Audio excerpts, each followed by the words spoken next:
Joined by Congressman Steve Scalise, Republican of Louisiana, House Minority Whip. Congressman, welcome back to Newsmax. How are you? Doing great, Greg. Good to be back with you. Great to have you. First off, Bill Barr, resigned, fired, one or the other.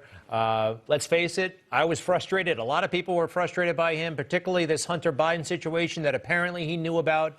What are your thoughts now that we know he's on his way out? Yeah, you know, there was so much of this stuff that had come out, and over a year ago, it seems like the Hunter Biden case had been known by justice. The debate, Chris Wallace moderated that first debate where President Trump was going after Joe Biden on this, and Joe Biden was saying it wasn't true. And it turns out, you know, now that this was going on and maybe deeper than we thought, you know, that on top of the FBI scandal where some of the FBI agents that tried to entrap the president and were spying on his campaign 4 years ago, and when he came down those escalators, that was alarming and very frustrating that wasn't dealt with more aggressively as well. So, yeah, I remember that. Well, you mentioned Chris Wallace, by the way. You were on Chris Wallace's show yesterday, and he tried to make a lame attempt to justify his network's coverage of the Hunter Biden situation before the election. I didn't see it, but let's look at that exchange, if you don't mind. Many in the mainstream media were mocking people who were putting the story out there, and it turns out, looks like it was true. It's being much more widely reported now after the election, and it's another reason that people have real distrust in the mainstream media. Oh, shoot. Well, I wish we had Chris Wallace trying to give you a hard time of when he said, well, you know, we did cover it, and I looked it up. He had like one reporter do 8 seconds on it, and he basically did Joe Biden's denial, did not do anything about the substance of the story. So even Fox blew off the story, which was hugely frustrating and hugely unfair to the president, I think.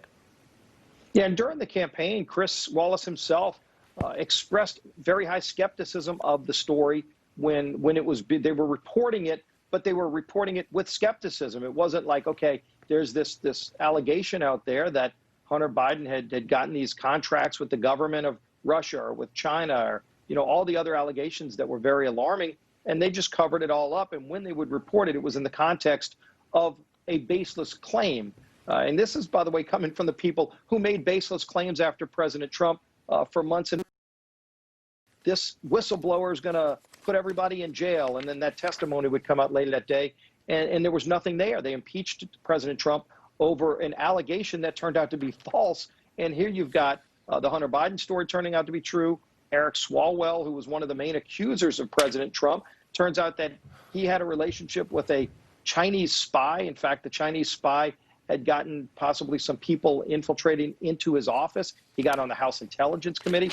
You know, where's the alarm and the outrage by the mainstream media over that? Yeah. All right. So, look, I don't know if you heard my opening statement, but I actually am emphasizing that while a lot of people are calling Joe Biden the president-elect, as I'm sure you know, according to the U.S. Constitution, we're not there yet. These votes have to be transmitted to the president of the Senate. He has to open them. He has to count them. He has to do it before the House and the Senate, and then a president is chosen.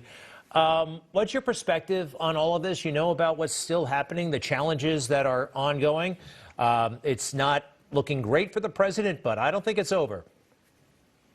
Yeah, you never count Donald Trump out, but in the end, you look, the President Trump is utilizing the same legal system that's been available for everybody who's run for president. You know, you go back to Bush v. Gore. How many people were asking Republicans to acknowledge a president-elect Al Gore as they were trying to keep counting more and more votes in Broward County? At least you only had one county there where they were really having high irregularities. Here you have multiple states with a lot of irregularities. So your colleague, Pascrell, I think his name is, a congressman from New Jersey, he has a crazy idea, in my opinion. He says that no Republican who supported the president in this quest in challenging the results and making sure there was no cheating, he says, if possible, refuse to seat in the 117th Congress any members-elect seeking to make Donald Trump an unelected dictator, which is obviously hyperbole right there. But, I mean, people on his side, they're citing the 14th Amendment, and they're saying there's cause here, which there isn't. Not at all. You first, then I'll tell you why I think he's nuts. Well, you know, for just the idea that that using the legal system as it was laid out to challenge questions that millions of people have with things that happened in a number of states where they didn't even follow their own state law. If that's the definition of insurrection, and you can't even be seated when you were duly elected by the people, the 750,000 people or so that were all elected to represent, like they can say whatever they want.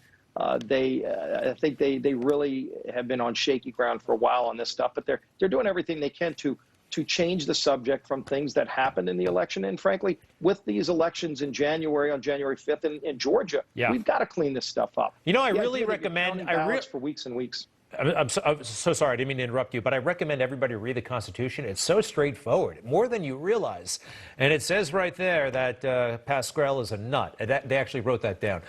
I'm actually curious, you were shot on that baseball field back in 2017. We almost lost you. You look fantastic now.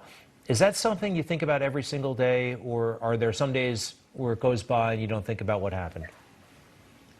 Greg, I do every day recognize that I'm lucky to be alive. I know the miracles that happened, just the things that could have easily gone wrong where I wouldn't be here. So I enjoy every day. I cherish every day. I'm honored to be able to fight for the things I believe in, and I love this country, and I'm going to keep fighting for it every day. Beautiful. Congressman Steve Scalise, so happy to have you again. To be